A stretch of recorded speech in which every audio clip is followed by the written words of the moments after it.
అలా ఖాళీగా కూర్చోకపోతే వెళ్ళి ఏ ఉద్యోగమో చేయొచ్చుగా. ఏ మెకానిక్ షాప్కి వెళ్తే 200 వస్తాయిగా. అది తెలియదు మనకి. నేనెందుకు వెళ్ళాలి మెకానిక్ షాప్కి? 1,00,000 ఉద్యోగాలు, డిఎస్సి నోటిఫికేషన్లు అంటూ వెళ్ళి గుద్దారుగా. అలా గుద్దినందుకేగా 5 ఏళ్ల నుంచి ఇంట్లోనే ఉన్నావు. మీకు మంచి జరిగిందా లేదా అన్నది పెద్దయినా వచ్చావా? జరిగింది మంచి. ఇదిగో ఏంటేంటి, మంచి జరిగితేనే ఓటేయాలా? మీ బిడ్డను గెలిపించండి, మీ బిడ్డలకు భవిష్యత్తు ఇస్తాను అన్నావు. ఎన్ని కబుర్లు చెప్పావు.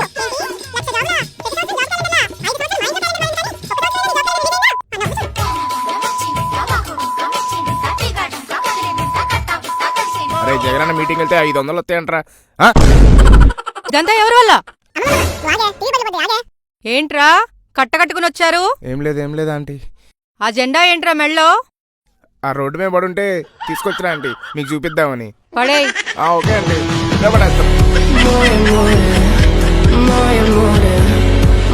జరుగు జరుగు జరుగు జగన్ ఖాళీ చేయి కుర్చీ, జనరాజ్యం వస్తున్నది ఎన్నికల్లో గెలిచి.